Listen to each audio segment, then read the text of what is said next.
할렐루야. 반갑습니다. 오늘은 안식일의 주인 예수님이라고 하는 제목으로 본문을 중심으로 우리가 하나님의 말씀을 듣도록 하겠습니다.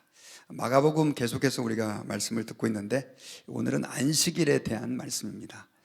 다음 주에도 또 그 다음 주에도 제가 한 3주 정도 우리가 3장에도 계속해서 안식일에 대한 내용이 등장하는데 우리가 하나님의 말씀을 중심으로 안식일의 의미에 대해서, 또 오늘은 첫 번째로 안식일의 주인 되시는 예수님에 대해서 본문을 중심으로 우리가 하나님의 말씀을 듣기 원합니다. 자, 오늘날 이 안식, 그러면 사람들은 약간 안식이라는 말은 우리의 피부에 조금 와닿지 않는 단어이지만 쉼이라고 하는 단어에 대해서는 많은 사람들이 동경하고 좋아하는 단어입니다. 세상이 참 좋아지고 살기에 편해졌지만 우리는 여전히 쉼을 갈망합니다. 특별히 가정에서 가사에 시달리는 분들, 또 직장에서 업무에 시달리는 분들, 또 어떤 형태로든 간에 공부하고 또 분주하게 여기저기 많은 일들 가운데 스트레스 받는 사람들은 쉼이라고 하는 단어에 대해서 너무나 동경하고 있고 또 그것을 갈망하고 있습니다. 그런데 아이러니한 것은 우리가 쉼을 갈망하고 동경하지만 세상에는 참된 쉼이라는 것이 존재하지 않는 것처럼 여겨집니다. 왜냐하면 사람들이 쉰다고 할 때 보통 나는 여행하면서 쉰다 이런 생각을 가지고 여행을 가는 분들이 계세요. 그런데 여러분, 여행 다녀본 분들 다 알겠지만은 사실 여행이라는 게 우리에게 일상을 떠나는 쉼을 주는 것 같지만 또 그곳에서 겪는 어려움들이 상당히 많습니다. 근데 저도 여행 갈 땐 참 좋았는데 가서 많은 고생을 했던 기억이 지금도 남아 있습니다. 또 어떤 사람들은 아예 직장 생활도 하지 않고 이것도 아무것도 하지 않고 집안에서 계속 쉬기만 하는 사람도 있는데, 사실 그런다고 그래가지고 우리 인간이 쉬는 게 아니에요. 왜냐하면 그렇게 사는 사람들을 우리가 백수다라고 얘기를 하는데, 그런 사람들에 대해서도 당신이 정말 쉼을 얻고 있습니까? 라고 묻는다고 한다면 예, 저는 정말 참된 쉼을 얻고 있습니다 라고 대답할 수 있는 사람들이 별로 없어요. 그런 분들은 오히려 조그맣게라도 일을 하고 싶어 하기 때문에 그렇습니다. 또 어떤 사람은 쉼이라는 것은 사람을 만나는 것이다 라고 생각을 해가지고 자기가 친했던 친구를 만나고 또 가족들을 만나고 이렇게 해서 그 사람과의 만남 속에서 쉼을 추구하는 사람들이 많이 있지만, 그러나 사람과의 만남 속에는 즐거움도 있고 쉼도 있는 것 같지만 또 그 안에 뭐가 있냐면 스트레스와 갈등이 존재한다는 거죠. 그래서 우리는 이 세상을 살아가는 동안 어떤 형태로든 간 좀 쉬고 싶은데 이게 잘 안 되는 겁니다. 사람에게 있어서의 행복이다라고 하는 것은 진정한 쉼입니다. 그런데 안타까운 것은 이 세상에 진정한 쉼이 존재하지 않는다는 것이죠. 예수님께서는 이런 세대를 향해서 우리에게 마태복음 11장 28절에서 수고하고 무거운 짐진 자들아 다 내게로 오라, 내가 너희를 쉬게 하리라 라고 하는 쉼을 약속해 주셨습니다. 여러분, 우리가 예수님을 믿고 하나님을 섬긴다라고 하는 것은 뭐냐면 진정한 쉼을 누리는 것입니다. 우리 인간은 육체가 쉰다고 해서 쉬는 게 아니고 마음이 편안하다고 해서 쉬는 게 아니에요. 우리 인간은 진정으로 하나님 안에 있을 때, 또 하나님의 그 언약 안에 있을 때 진정한 쉼과 회복을 경험하게 된다는 사실을 저와 여러분들이 믿어야 될 것입니다. 사실 여러분, 우리 인간은 태생부터가 어떻게 말하면 고통당하는 존재입니다. 왜냐하면 아담과 하와가 범죄했을 때 하나님께서는 그 아담과 하와에게 어떤 벌을 주셨냐면, 특별히 아담에게는 네가 종신토록 수고해서 일을 해야만 먹을 것을 얻을 수 있다라고 하는 이 노동의 형벌을 아담과 하와에게 주셨잖아요. 그래서 우리 인간은 이 땅에 태어나면서부터 진짜 열심히 일을 해야 되는 거예요. 사실 여러분, 일하는 것이 축복이기도 하지만 그러나 우리 인간에게 있어서의 일이다라고 하는 것은 하나님의 형벌 가운데 하나였다라고 하는 사실도 기억해야 됩니다. 그러면 하나님께서 왜 그런 형벌을 주셨느냐? 바로 하나님 안에만 참된 안식이 있으니 그 안식을 너희들은 바라보고 그 쉼을 사모하면서 살아야 된다라고 하는 것을 우리에게 말씀해주고 계시는 것이죠. 여러분, 오늘 본문은 예수님께서 바로 이 안식, 쉼에 대한 것을 말씀해 주신 중요한 본문입니다. 사실 쉽게 이해하기가 좀 어려운 본문이지만 그러나 이 말씀 안에서 주님이 오늘날 우리에게 말씀해 주시는 안식일 그리고 쉼의 진정한 의미가 무엇인지를 오늘 발견하는, 그래서 그 안에 있는 쉼의 가치를 우리가 누릴 수 있는 그런 축복이 오늘 말씀을 듣는 가운데 저와 여러분들에게 있기를 주님의 이름으로 축원합니다. 여러분, 오늘 이 본문은 예수님께서 제자들과 함께 밀밭 사이를 지나가실 때 일어난 일입니다. 이 밀밭을 지나가는데 당시는 오늘날로 말하면 4월과 5월 이 사이였었어요. 6월절과 7절절 사이였는데 이때는 바로 이 밀이 무르익을 때였습니다. 그러다 보니까 뭐 오늘 우리 한국 시골에서 자란 분들은 아시겠지만 논두렁 같은 데로 이렇게 길을 나서 지나가고 있었는데, 밀이 익어서 곡식을 이렇게 열매를 맺다 보니까 이 길들이 상당히 걸어가기가 힘들 만큼 이 미리삭에 의해서 이렇게 가려진 거예요. 그러니까 제자들은 아마 길을 트기 위해서 그 길가에 널브러진 그 이삭들을 이렇게 잘랐던 것 같습니다. 그리고 다른 누가복음 6장 1절을 보면 그렇게 자르다가 제자들이 이렇게 손으로 비벼가지고 거기 있는 미리삭을 이렇게 자기가 이렇게 먹기도 한 그런 일이 있었던 것 같아요. 그런데 이 장면을 보고 있었던 바리새인들이 이 예수님을 향해서 쫓아와서 보고 있었는지 아니면 주변을 가다 봤는지는 정확히 알 수 없지만 예수님과 제자들을 비난하면서 이렇게 말을 합니다. 보시오, 저들이 어찌하여 안식일에 하지 못할 일을 합니까? 라고 예수님의 그 제자들에 대해서 비난을 하는 거예요. 사실 여러분, 이 바리새인들이 이 제자들을 비난한 것은 상당히 우리가 좀 이해하기가 쉽지 않습니다. 왜냐하면 원래 신명기서 23장 25절을 보면은요, 이 이스라엘에는 독특한 법이 있었는데 논이라든가 혹은 과수원이라든가 이런 곳에 길가에 어떤 사람이 그 길을 지나가다가 그 곡식을 따먹는다던가 혹은 과수원의 열매를 따먹는 것을 율법적으로 허용을 하고 있습니다. 그리고 그 밭에 들어가서 그냥 따먹어도 이게 큰 문제가 되지 않았었어요. 왜 하나님이 그런 법을 만들어 주셨냐면 여러분 뭐 오늘날 사회도 마찬가지지만 가난한 사람들이 언제나 있었잖아요. 그래서 가난한 사람들이 먹을 것이 없어서 굶주리고 있을 때 남의 밭에 가서 따먹거나 혹은 과일을 따먹거나 하는 것을 성경에서는 허락을 하고 있다라고 하는 것이죠. 그래서 신명기서 23장 25절에 보면 내 이웃의 곡식밭에 들어갈 때는 네가 손으로 그 이삭을 따도 되느니라. 그러나 내 이웃의 곡식밭에 낫을 대지는 말지니라. 손으로 따먹지는 하지만 낫을 대가지고 그걸 수확해서 가져가는 것은 도둑질로 여겨진 것이죠. 그러니까 제자들이 그 밀밭 사이를 지나가시다가 그 밀을 자른 것은 율법적으로 봤을 때는 문제가 되는 일이 아니었던 것입니다.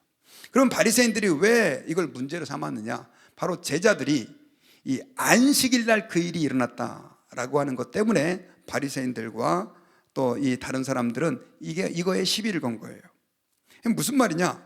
지금 이 바리새인들은 밀밭 사이로 지나가다가 밀을 잘라서 길을 내고 그 이삭을 이렇게 비벼가지고 먹은 사건을 밀을 추수하고 밀을 타작한 것으로 생각을 한 것이죠. 근데 여러분, 이 날이 안식일이었는데 특별히 이 유대인들은요, 이 안식일 법이 굉장히 강했습니다. 여러분, 십계명의 제4계명이 뭐죠? 다 알고 계시죠? 안식일을 기억하여 거룩히 지키라 라고 하는 계명입니다. 하나님께서는 이 구약시대 때부터 시작해서 이 안식일을 굉장히 중요한 계명으로 이스라엘 백성들에게 말씀하셨어요. 이스라엘 백성들은 이 안식일은 모든 계명의 가장 근간이 되는 계명이라고 생각을 했습니다. 왜냐하면 안식일을 지키지 않으면 다른 그 모든 계명들도 지킬 수 없다라고까지 생각을 했기 때문에 그래요. 그래가지고 이들은 안식일을 잘 지키기 위해서 다른 계명들은 뭐 그런 게 별로 없는데 안식일 4계명을 어떻게 지킬 것인가에 대해서 39개나 되는 그 아주 디테일한 내용들을 정리를 해놨습니다. 그래서 그 가운데 뭐 여러 가지 것들이 있어요. 안식일 날은 불도 피우지 말고 절대 뭐도 하지 말고. 그런데 그 가운데 한 가지가 뭐냐면 안식일 날은 추수하지 말아라, 안식일 날은 타작하지 말아라, 뭐 안식일 날은 심지도 말아라, 뭐 이런 것들이 있어요. 그런데 바리새인들의 입장에서 보니까 지금 제자들이 안식일 날 갔다가 이삭을 자른 사건, 그리고 비벼먹는 이 사건을 지금 그들이 추수를 하고 타작을 한 것으로 받아들인 것입니다. 그래가지고 지금 막 열을 내면서 이 예수님에 대해서 제자들이 왜 지금 안식일을 하지 못할 일을 합니까? 라고 하면서 비판을 하게 된 거예요. 그때 예수님께서 답변을 하시는데 다윗의 예를 들면서 그들이 틀렸다는 것을 증명하셨습니다. 우리 25절에 보면 예수께서 이르시되 다윗이 자기와 및 함께한 자들이 먹을 것이 없어 시장할 때 한 일을 읽지 못하였느냐 라고 하시면서 26절에 그가 아비아달 대제사장 때 하나님의 전에 들어가서 제사장 외에는 먹어서는 안 되는 진설병을 먹고 함께한 자들에게도 주지 아니하였느냐 라고 말씀하면서 예수님이 바리새인들의 그 질문과 고소에 대해서 다윗의 예를 통해서 답변을 하신 거예요. 자, 오늘 본문의 배경은 어떤 내용이냐면 이 다윗이 사울 왕의 신하로 있을 때 그의 인기가 말 그대로 하늘을 찌르듯이 올라가니까 사울이 다윗을 질투하게 된 거예요. 질투하다가 나중에는 악신이 들어가가지고 아예 다윗을 죽이려고 그렇게 마음을 먹게 됐습니다. 근데 처음에는 다윗이 그걸 잘 알지 못하다가 나중에는 정말 나를 확실하게 죽이려고 한다라고 하는 걸 깨닫게 되고 결국 사울의 아들이었던 요나단의 도움을 받아가지고 다윗이 그 사울의 눈을 피해 도망을 가요. 막상 왕의 눈을 피해 도망가다 보니까 갈 곳이 없어가지고 어디로 가게 됐냐면 놉 땅으로 도망을 하게 됩니다. 놉이라고 하는 지역. 그곳엔 뭐가 있었냐면 성막이 있었어요. 그곳에 성막이 있었고 그 당시 대제사장이 누구냐면 아히멜렉이었고 그의 아들이 아비아달이었습니다. 근데 그곳에 이제 막 도망와서 가다 보니까 먹을 것도 제대로 못 먹고 뭐 그러고 있었던데 마침 식사 때도 아니었던 것 같아요. 그래서 제사장한테 우리가 지금 이렇게 먹을 것이 없는데 갑자기 이곳에 오는 바람에 혹시 먹을 것이 있습니까? 라고 얘기를 했을 때 대제사장은 그러면 다 정결하냐라고 물어보고 우리가 다른 먹을 것이 지금 마침 없다. 근데 하나님의 성막에 진설하는 진설병은 있다. 하나님의 그 성막에 진열하는 그 떡은 하나님께 드리는 떡은 있다. 너희들이 큰 문제가 없다고 한다면 이거 먹을 수 있다 해가지고 실제로 이 아히멜렉 제사장이 이들에게 떡을 줍니다. 여러분 진설병이다라고 하는 것은 제가 사진 준비가 됐나요? 그 하나님의 성막에 드리는 이 떡상이죠. 떡상. 그러니까 아주 지극히 거룩한 떡이에요. 제사장 외에는 먹을 수 없었던 떡입니다. 그런데 이 떡은 원래 일주일 동안 안식일에 진열을 해가지고 일주일 동안 놔뒀다가 일주일 만에 한 번씩 떡을 바꾸도록 되어 있고 떡이 총 12개였었어요. 사이즈가 상당히 큽니다. 그래가지고 이 떡은 원래 제사장들만 먹을 수 있도록 되어 있는데 다윗에게 대제사장이 주기를 결정을 한 거예요. 이건 사실 율법에 의하면 맞지 않는 것입니다.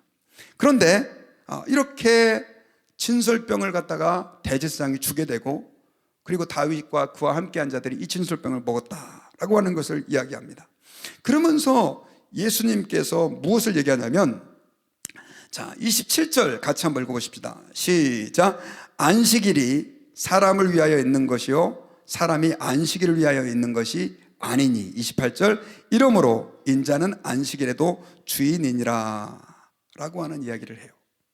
자, 예수님께서는 이 바리새인들의 공격에 대해서 지금 너희가 율법을 잘 지킨다고 하는데 그러나 율법보다 더 중요한 게 있다. 법보다 더 중요한 게 있다. 그것은 바로 사랑이다. 사람을 사랑하는 것이다. 비록 율법에는 그 진설병을 제사장들만 먹도록 돼 있었지만 그러나 다윗과 그와 함께한 자들이 배고파가지고 너무 힘들어할 때 그 제사장들만 먹을 수 있었던 떡을 그들에게 준 것은 아무 문제가 없었다. 그리고 그거 가지고 시비를 거는 사람이 아무도 없었다는 거죠. 그런데 지금 너희들은 이 이삭을 자른 사건을 가지고 안식일을 어겼다고 우리를 비판하면서 본질을 흐리고 있다. 이것은 절대 문제가 되는 행동이 아니다 라고 말하면서 아주 유명한 선언을 하죠. 안식일이다라고 하는 것은 사람을 위해서 있는 것이지 사람이 안식일이라고 하는 것을 위해서 있는 것이 아니다. 그러면서 인자는 안식일의 주인이다라고 하는 모호한 선언까지 예수님께서 하셨습니다. 여러분, 자, 오늘 본문에서 예수님께서 우리에게 말씀하시고자 하는 것은 무엇일까요? 참 어려운 내용인데요. 바리새인의 모습을 통해서 우리는요, 우리 인간들이 어떤 약점을 가지고 있는지를 먼저 보게 돼요. 그게 뭐냐면 우리 인간들은요, 하나님을 사랑하면서도 하나님의 뜻에 순종하려고 하면서도 하나님의 뜻을 자연스럽게 벗어나는 그런 경향이 있다는 것이죠. 바리새인이 바로 그랬습니다. 사실 바리새인들이 여러분 안식일을 잘 지키려고 했던 게 누구를 위한 일이었습니까? 하나님을 위해서였잖아요. 그런데 결국 이 바리새인들은 하나님을 위해서 안식일을 잘 지킨다라고 하는 명목하에 예수님의 제자들을 비판하고 결국 예수님까지 비판하는 이런 오류에 빠지게 된 거예요. 여러분, 사실 우리가 신앙생활하면서 여러분들은 계명 그러면 어떤 뉘앙스, 어떤 이미지가 떠오르시나요? 저는 계명 그러면 일단 좀 불편한 어감이, 불편한 느낌이 들었습니다. 왜냐하면 계명 그러면 꼭 지켜야 되고 마치 안 지키면 하나님께서 진노하셔가지고 나에게 벌을 줄 것 같은 뭐 이런 이미지가 그 계명이라고 하는 단어 안에 들어있기 때문에 그렇습니다. 그런데 실제로 하나님께서는 이스라엘 백성들에게, 애굽에서 나온 이스라엘 백성들에게 제일 먼저 뭘 주셨어요? 계명을 주셨어요. 그리고 성경에 보면 계속해서 그 백성들에게 뭘 지키라고 얘기를 해요? 계명을 지키라고 얘기를 해요. 하나님은 사랑이라고 말하면서 계속해서 하나님께서는 왜 우리에게 계명을 주셨을까요? 그리고 실제로 그 계명 때문에 지금 오늘 본문에 이 문제가 일어나게 된 거잖아요. 근데 여기서 우리가 한번 좀 진지하게 고민해야 될 것은 뭐냐면요, 하나님께서 우리에게 사실 계명을 주신 것은 오늘 예수님께서 바리새인들에 대해서 그렇게 항변하신 것처럼 우리를 고통스럽게 하고 또 바리새인들이 생각했던 것처럼 이 계명을 꼭 지켜야만 내가 하나님 앞에 점수를 딸 수 있고 그런 개념이 아니었다는 거예요. 이건 왜곡된 개념이었다는 것입니다. 원래 하나님께서 우리에게 계명을 주신 의도는 뭐냐면 우리를 사랑하셔서 복을 주시기 위해서 복의 수단으로 계명을 주셨다는 사실을 우리는 믿어야 합니다. 자, 왜 그러냐? 자, 여러분 자동차 타실 때 안전벨트 다 매고 오시죠? 안전벨트 다 매고 오셨잖아요. 어린아이들은, 애들을 키우는 부모님들은 애들에게 안전벨트를 매게 하는 게 참 힘듭니다. 왜냐하면 애들이 너무 답답해해요. 그래가지고 저희 아이들도 칼시트에 안전벨트를 매게 할 때 자꾸 안 매고 그래가지고 너무너무 제가 많이 애들하고 스트러글 한 적도 있었습니다. 그런데 여러분, 안전벨트가 우리에게 저주입니까? 축복입니까? 축복이라고 다 얘기하시네요. 운전하는 동안요, 이 벨트가 우리를 얼마나 얽어매고 있는지 몰라요. 그리고 엄청 걸그적거려요. 어떤 분들은 가슴도 막 답답해요. 근데 그 안전벨트를 아무도 이런 저주스러운 물건이라고 생각하지 않습니다. 사실 생에 있어서 내 목숨이 위협받을 만큼 큰 사고는 많이 일어나지 않습니다. 해봐야 한두 번. 그런데 그 사고를 대비해서 우리는 안전벨트를 매죠. 그리고 그 안전벨트가 옛날에는 초창기 때는 없었어요. 이걸 축복의 선물이라고 말합니다. 인류의 발명품 가운데 정말 축복의 선물이 안전벨트예요. 왜냐하면 내 생명을 지켜주는 것이기 때문에 그렇습니다. 하나님께서 우리에게 계명을 주셨을 때, 자, 니들은 이제부터 나 하나님 외엔 다른 신을 섬기지 말고 우상을 만들어 섬기지 말고 하나님의 이름을 망령되이 일컫지 말고 안식일을 반드시 지켜야 되고 부모 공경해야 되고, 니네 이렇게 안 살면 내가 가만히 안 놔둬. 저주로 주신 게 아니라는 거죠. 사실 그것은 우리의 삶을 얽어매는 것입니다. 그러나 우리가 그 하나님의 계명을 벗어날 때 우리는 어떻게 되느냐? 계명을 벗어나면 자유스러운 것 같지만, 안전벨트를 안 매면 자유스러운 것 같지만, 벨트를 안 맸다가 사고가 났을 때 그 사람은 큰 피해를 당합니다. 큰 부상을 입을 수 있습니다. 계명이라는 게 바로 그와 같은 거라는 거죠. 그래서 하나님께서는 우리에게 계명을 주셨는데, 근데 문제는 어린아이들은 그것 잘 이해 못하잖아요. 마찬가지로 구약 백성들은 하나님께서 우리에게 주신 계명의 의도를 잘 몰랐어요. 하나님의 말씀대로 그냥 무조건 이렇게 살아야만 하는 것처럼 자기의 삶을 옥죄인 거죠. 그리고 더 큰 문제는 뭐냐면, 그렇게 해야만 하나님 앞에 점수를 따서 시험에 패스해서 인정을 받는 것처럼 계명을 수단한 겁니다. 그러다 보니까 하나님을 섬기는 게 즐겁겠습니까? 절대로 즐겁지 않죠. 더 큰 문제는 뭐냐면 그 계명을 지키지 않는 사람들에 대해서 비판하고 정죄하는 태도인 거죠. 여러분, 오늘 본문에 나오는 이 바리새인들의 시각에서 그들이 왜 예수님과 제자들을 안식일을 위반했다고 비판을 했을까요? 그들은 하나님의 계명을 지키기 위해서 너무너무 철저하게 노력을 하고 있었는데, 보니까 예수님과 제자는 자기들이 생각할 때 지금 밀밭 사이를 다니면서 밀을 자르는 추수를 했고 그걸 비벼 먹는 타작을 했다고 생각하면서 이게 너무너무 마음에 안 든 거예요. 쉬운 말로 안 입고 온 거죠. 그래서 지금 예수님을 공격하고 있는 거예요. 근데 여러분, 오늘날 하나님께서 우리에게 축복의 수단으로 계명을 주셨는데 이 계명이 오늘날 이렇게 왜곡되어 가지고 교회에서, 가정에서 너무나 많은 크리스천 가정들에게 문제가 일어나는 경우가 얼마나 많은지 모릅니다. 사실 주님께서 사람이 안식일을 위해 있는 게 아니라 안식일이 사람을 위해 있다라고 주장하신 것은 뭐냐면, 이 하나님께서 축복의 수단으로 주셨던 계명이 왜곡되는 이 현실에 대해서 주님이 지금 비판하고 계시는 거예요. 여러분, 사실 계명이다라고 하는 것은 특별히 이 오늘 본문과 관련해서 이 안식일에 대한 계명은요, 우리 인류에게 있어서는 어마어마한 축복이었습니다. 왜냐하면요, 아까 아담이 하나님으로부터 받은 저주 가운데 한 가지가 뭐냐면 노동이었다고 그랬잖아요. 그러다 보니까 우리가 살고 있는 이 세상에서의 이 주된 하나의 사상은 뭐냐면 일해야 된다는 거죠. 일해야 된다. 밤낮 없이 일해야 된다. 쉬는 것은 보다 악이다. 쉬는 것은 게으른 것이다. 이런 인식들이 우리에게 자리 잡고 있어요. 물론 부지런히 열심히 일하는 것은 옳습니다. 그러나 여러분, 우리 인간이 일만 하다 보면요, 잃는 게 너무 많습니다. 인간관계가 깨지고, 가정에서 자녀들과 혹은 부부가 서로 대화할 시간도 없어지고, 가정에 그러다 보면 문제가 생기고, 그리고 너무 쉬지 않고 일하다 보면 우리의 몸이 지쳐요. 그럼에도 불구하고 저희들도 그렇고 미국도 그렇고, 요즘은 좀 덜하지만 한참 나라가 발전하던 시대 때는요, 하루에 열 몇 시간씩 막 일을 계속해서 하는 것을 선이고 옳은 일이다라고 주장을 했던 것이죠. 그런데 여러분, 하나님께서 주신 안식일의 이 계명은요, 그런 세상의 브레이크를, 쉼을 이야기해요. 멈춰야 된다. 사실 여러분, 안식일 계명은요, 주님께서 누구를 위해 주신 것이냐면 이 약자들과 힘이 없는 사람들을 위해서 주신 거예요.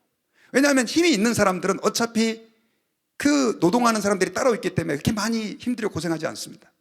그런데 하나님께서는 십계명을 주시면서 그의 모든 백성들이 특별히 육적으로도 쉬고 마음으로도 쉬고 영적으로도 쉴 수 있는 그런 시스템을 마련하셨어요. 그게 바로 뭐냐면 안식일 제도였습니다. 사실 여러분, 하나님께서 안식일 제도를 처음 마련하신 것은 6일 동안 하나님이 천지를 창조하시고 7일째 쉬셨다고 그랬는데, 하나님이 6일 동안 온 세상을 만드시느라고 너무 힘들어가지고 7일째 쉬신 것이 아니라는 거예요. 왜냐하면 하나님은 6일 동안 세상을 힘들게 만드셔서 피곤하셔서 쉬신 게 아니라 바로 우리 인간들이 하나님의 이 창조 시스템에 맞춰서 6일을 일하고 하루를 쉬도록, 그렇게 함으로 그 쉬는 하루 동안 몸과 마음의 쉼을 얻을 뿐 아니라 창조주 하나님을 기억하도록 하기 위해서 하나님께서 안식일이라는 제도를 우리 인간에게 만드신 겁니다. 그런데 문제는 이것이 계속해서 왜곡이 된 거죠.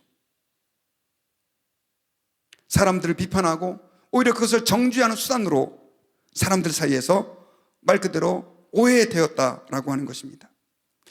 사실 여러분, 이 안식일 계명은 주일과 관련해서 우리 한국교회에서 사실 많이 오해가 된 적도 있었어요. 저는 이렇게 생각합니다. 저는 어렸을 때 고신 측에서 신앙생활을 해가지고 아주 철저하게 주일을 잘 지켜야 된다라고 하는 훈련을 받아서 그렇게 신앙생활을 했습니다. 저는 모태신앙은 아니었지만 고등학교 때부터 얼마나 이 주일 성수에 대한 걸 강하게 훈련받았는지 몰라요. 지금 생각해보면 좀 과하다라고 하는 싶을 정도로 주일 성수에 대해서 교육을 받았어요. 예수 믿는 사람들은 반드시 십계명의 4계명인 이 안식일, 이 주일을 잘 지켜야 된다. 그래가지고 저희는 주일날 공부를 못하게 했습니다. 그래서 시험 기간 중이잖아요. 그러면 아침에 저희는 보통 한 8시면 교회를 갔는데 저녁에 뭐 하루에 4번 예배를 드리고 7시 예배까지 마치고 나면 밤 9시 정도 돼요. 예배를 4번 드리고 나니까. 그러고 나면은 이제 12시까지 3시간 남았지 않습니까? 공부를 해야 되나 말아야 되나 고민을 하다가 안식일 날은 공부하면 안 되지 해가지고 잠깐 눈을 붙여요. 그리고 자정 12시가 되면 눈을 뜨고 일어나가지고 공부하고 그랬던 경험이 나요. 지금 생각하면 굉장히 율법적으로 주의를 지킨 거죠. 실제로 나중에 군대 갔을 때는 여러분 주일날 제가 예배를 마음껏 드릴 수가 없어가지고 예배를 드리러 갈 때마다 이 군 고참들한테 맞았어요. 맞으면서도 예배를 드렸던 거죠. 그리고 여러분 주일날 저는 뭐 물건 사는 것 혹은 음식점에 가서 음식을 먹는 걸 굉장히 큰 죄라고 생각을 했었어요. 그렇게 교육을 받았으니까요. 지금 생각해 보면 좀 과한 부분도 있습니다. 아마 여러분들이 이해를 못할 거예요.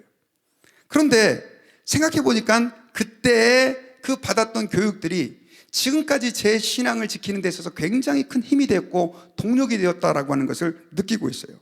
근데 여러분 이로 인해서 한국교회에 엄청난 부작용도 많이 생겼습니다. 어떤 부작용이 생겼느냐, 이 주일 성수를 가지고 너무나 많은 교회가 사람을 정죄하고 판단하면서 결국 혼란에 빠지는 경우가 많이 있었어요. 제가 그 한국에서 심우할 때 여기 미국에 바로 오기 전에 있었던 교회입니다. 거긴 교회에 자판기가 있었는데 이 자판기가 이렇게 커피 자판기였는데 100원씩 이렇게 넣고 커피를 마시도록 했어요. 그래서 교인들이 좀 많았기 때문에 아마 이렇게 누가 커피를 타주는 것도 힘들잖아요. 그래서 자판기를 아예 설치해 놓고 먹고 싶은 사람이 마시도록 했는데 문제는 교회에서 어떤 얘기가 나왔냐면 주일날 장사하지 말라 그랬는데 자판기를 갖다 놓고 이 돈을 받는 건 주일날 뭐 하는 거다? 장사하는 거다. 이런 얘기가 나와가지고요. 나중에는 어느 날 저도 이제 커피 마시려고 100원짜리를 뜯고 넣으려고 그랬더니 갑자기 돈 안 받는다는 거예요. 그러면서 이 커피 자판기 이걸 열어놓고 그냥 마음껏 갖다 먹으라 그러는 거예요.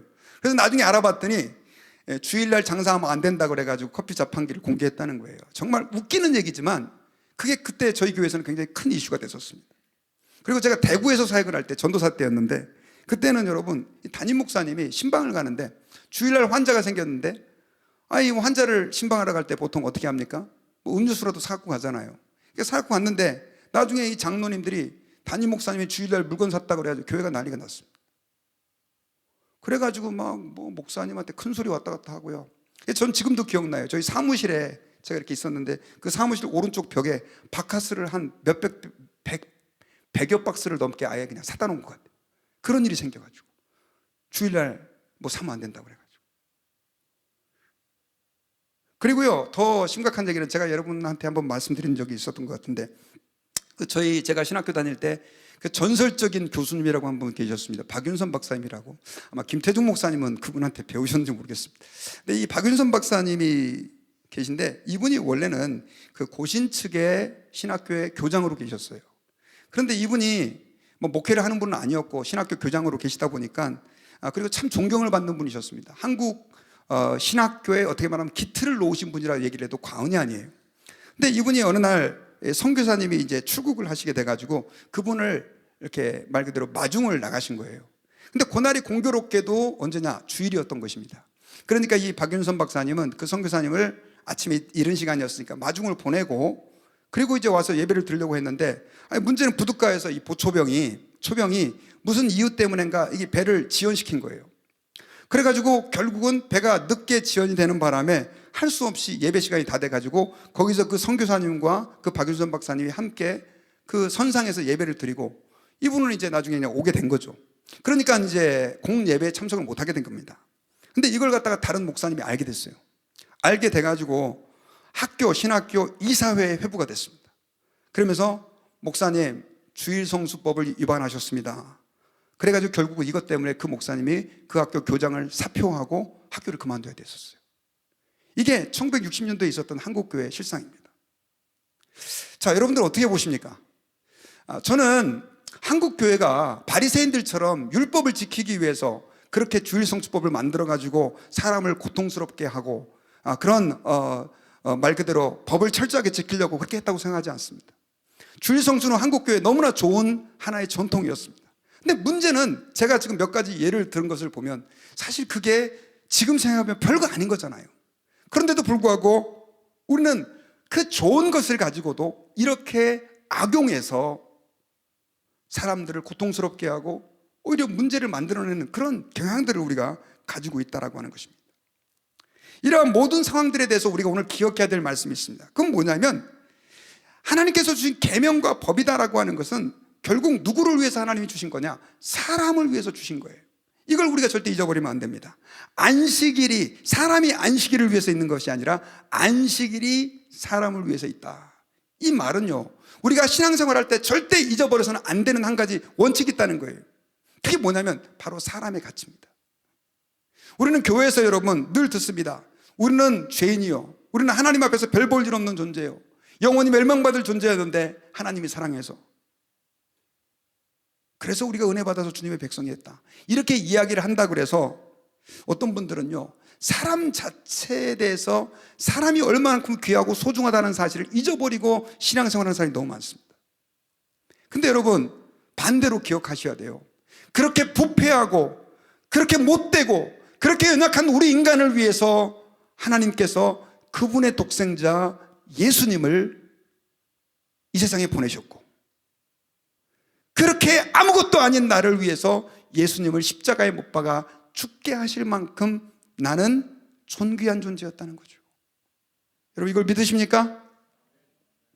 그 존귀한 존재를 위해서 주신 것이 계명이에요. 그러니까 앞뒤가 바뀌면 안 된다는 거예요. 여러분 교회가 교회답다는 게 뭡니까? 우리 교회는요 너무 법을 잘 지켜요. 저는 여러분들이 하나님의 계명을 잘 지킬 수 있기를 바랍니다. 그리고 그 계명 안에서 풍성한 삶을 사시기를 원해요. 그런데 문제는요, 계명을 잘 지키려다가 사람 자체를 아무것도 아닌 별것 아닌 존재로 취급하게 되는 일들이 바리새인에게 일어났던 것처럼 오늘날도 성도들 가운데 그런 사람들이 있어요. 저는 여러분들 성도들 가운데는요 정말 하나님의 말씀대로 순종을 잘하는 사람들도 있지만 그렇지 않은 분들도 있다고 생각해요. 바라기는 모든 분들이 다 순종하기를 원하지만 그렇게 안 되는 분들도 있어요. 근데 그렇게 안 되는 분들에 대해서 여러분들 너무 비판의식을 가지고 정죄하지 마십시오. 좀 기다려주세요. 그것이 예수님께서 말씀하시는 계명을 제대로 이해하는 태도다라고 하는 사실을 우리가 기억해야 합니다. 특별히 여러분 예수님께서는 오늘 본문에서 인자는 안식일의 주인이다라고 하는 말로 이 말을 맺으셨어요. 왜냐하면 사실 바리새인들은 안식일법이 절대적이었었어요. 그런데 예수님께서는 그것보다 더 큰 우위의 법이 있다는 거예요. 그게 바로 뭐냐? 예수님이라는 것입니다. 여러분 사실 안식일을 누가 만드셨습니까? 하나님 만드셨잖아요. 정확하게 말하면 삼위일체 하나님이 만드셨죠. 예수님도 그 안식일의 창시자이시란 말입니다. 예수님이 그 안식일을 만드신 분이라는 거예요. 그래서 그 모든 안식일은 사실 예수님 안에서 완성되는 것이고, 조금 더 근본적으로 말한다고 한다면 우리 인간이 하나님으로부터 안식일을 부여받은 이유는 뭐냐면 쉼이라고 하는 축복의 수단으로 받은 건데, 결국 그 쉼의 완성은 누구를 통해 이루어진다? 예수님을 통해서 이루어진다는 것을 주님이 우리에게 말씀해 주시기 위함이었다는 것입니다. 여러분 예수님은 수고하고 무거운 짐진 자들아 다 내게로 오라 내가 너희를 쉬게 하리라고 말씀하셨습니다. 우리는 여러분 여행 많이 간다고 그래가지고 아무것도 안 하고 평상시 그냥 계속 집에서 누워서 쉰다 그래서 쉬어지는 게 아닙니다. 내가 좋아하는 사람과 마음껏 대화하고 서로 이야기하고 잠깐은 즐거울 수 있지만 그것이 우리에게 진정한 쉼이 되는 것은 아닙니다. 우리 영혼에 있을 때 진정한 쉼이라고 하는 것은 우리의 모든 죄를 용서해 주시고 우리를 언제나 변함없이 사랑하시는 그 하나님의 사랑을 깨닫고 느끼는 것인데, 그것은 오직 예수 그리스도의 십자가의 죽으심과 부활하심을 믿음에서만 시작된다는 것입니다. 그러므로 예수님이 안식일의 주인이신 거죠. 쉼의 주인이시고 완성이신 거예요. 저는 이제 말씀의 결론을 맺겠습니다. 여러분 오늘 본문에서 바리새인들은 계명을 잘 지키려고 노력을 하다가 예수님을 정죄하는 우를 범합니다. 사실 하나님께서 계명을 바리새인들에게 주신 것은, 유대인들에게 주신 것은 진정한 쉼을 누리도록 하기 위한 것이었어요. 축복의 수단이었어요. 하지만 많은 사람들이 그걸 오해하고 또 이걸 곡해해가지고 오히려 사람을 괴롭게 하고 하나님께서 진정으로 원하셨던 그 의도에서 벗어나는 우를 범했습니다. 이들을 향하여 예수님은 말씀합니다. 사람이 안식일을 위해 있는 게 아니라 안식일이 사람을 위해서 있는 것이다. 인자는 안식일의 주인이다. 내 안에서 진정한 쉼이 있다라고 하는 것을 우리에게 말씀해 주셨던 것이에요. 여러분, 저는 오늘 이 시간 저와 여러분들의 모든 믿음이 법을 지키는 것, 또 뭔가를 하는 것이 아니라 우리를 사랑하시는 그 예수 그리스도 그분에게 다 집중될 수 있기를 주의 이름으로 축원합니다. 올해가 이번 달이 특별히 성탄절 주간인데요, 정말 예수님을 많이 묵상할 수 있는 그런 한 달 되실 수 있기를 주의 이름으로 부탁드립니다.